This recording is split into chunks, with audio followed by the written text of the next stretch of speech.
सरस्वती विद्या मंदिर inter college इटियाथू की धरती को प्रणाम करते हुए मैं आप सभी का सादर प्रणाम करता हूँ।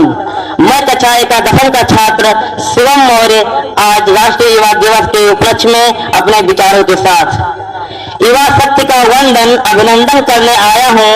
युवा शक्ति का वंदन अभिनंदन करने आया हूँ। नई उमंग को फिर से लेकर मैं नम्र उड़ाने आया हूँ। नई युग को लेकर मैं फिर से नम्र उड़ाने आया हूँ। भैया बहनों, जैसा कि हम सब जानते हैं आज राष्ट्रीय युवा दिवस है। इस राष्ट्रीय युवा दिवस का मुख्य उद्देश्य यह नहीं है कि हम केवल स्वामी विवेकानंद जी के बारे में उनके भाषण को सुने, उनके भाषण पर विचार करें। हमको अपने अंदर की युवापन को जगाने की जरूरत है। जिस प्रकार हमारा देश पहले सोने की चिड़िया कहलाता था, उसका कुछ न कुछ मुख्य रहस्य रहा होगा। आज ये हमारा देश सोने की चिड़िया क्यों नहीं कहलाता? हो सकता है हम सबके बीच जो कायरपन आ गया हो, जो हम लोग का युवापन था वो चला गया हो। तो जिस दिन आपके संदेश से लोगों के अंदर, कायरों के अंदर युवापन आ जाएगा, उस दिन ये भारत हमारा फिर से सोने की चिड़िया कहलाएगा, फिर से सोने की चिड़िया कहलाएगा। भैया बहनों, स्वामी विवेकानंद जी का जन्म 12 जनवरी 1863 ईस्वी को भारत के कोलकाता राज्य में हुआ था। इनके बचपन का नाम नरेंद्रनाथ दत्त था।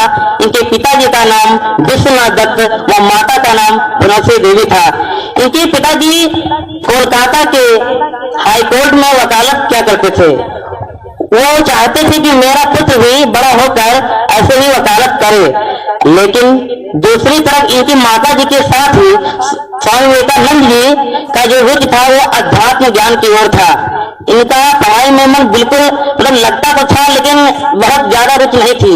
लेकिन गार्ड गिफ्टर जिसे बोलते हैं, इन्होंने इनकी बुद्धि इतनी तीव्र थी कि ये जो एक बार पढ़ लेते थे, इनके दिमाग पर बिल्कुल छप जाता था।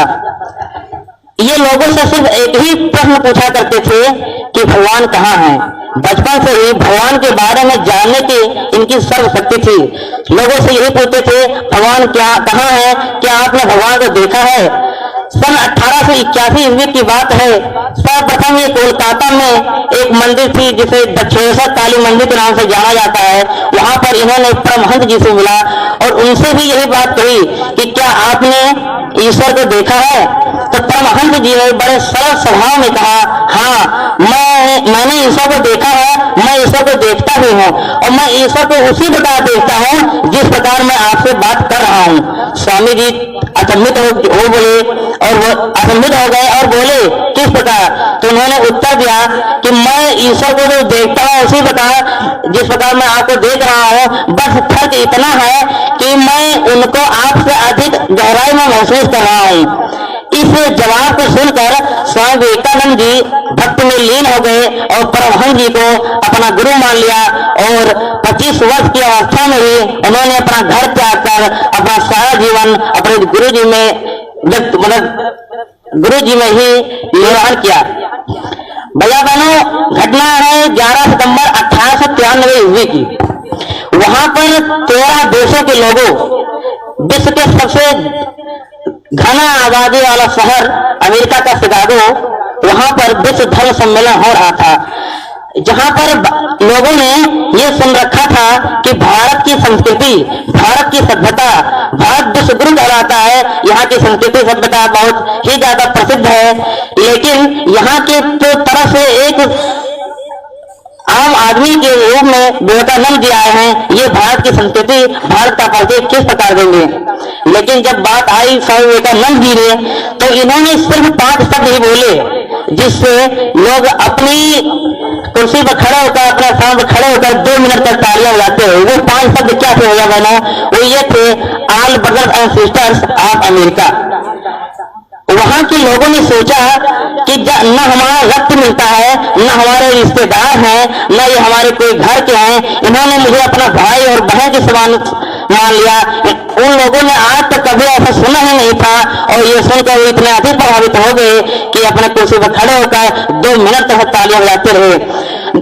स्वामी विवेकानंद जी न ही भारत की संस्कृति का परिचय दिया, बल्कि उन लोगों को हमेशा उन लोगों के हृदय में ये जगा दिया कि भारत की संस्कृति, भारत की सभ्यता आज भी फैली हुई है। उन लोगों ने इसके बारे में जाना। भैया बहनों, स्वामी विवेकानंद जी से एक महिला ने कहा कि मैं आपसे शादी करना चाहती हूँ। स्वामी विवेकानंद जी ने कहा कि इसका कारण क्या है? तो विवेकानंद उस महिला ने कहा मुझे आपके जैसा तीव्र बुद्धि वाला पुत्र चाहिए। तो विवेकानंद जी ने कहा ये कोई जरूरी नहीं है कि शादी के बाद हमारे तीव्र बुद्धि वाला ही पुत्र जन्म ले, इससे अच्छा है आप मुझे ही अपना पुत्र स्वीकार कर लीजिए। इस ओजस्वी जवाब को सुनकर वो महिला दंग रह गई। जय हिंद, जय भारत।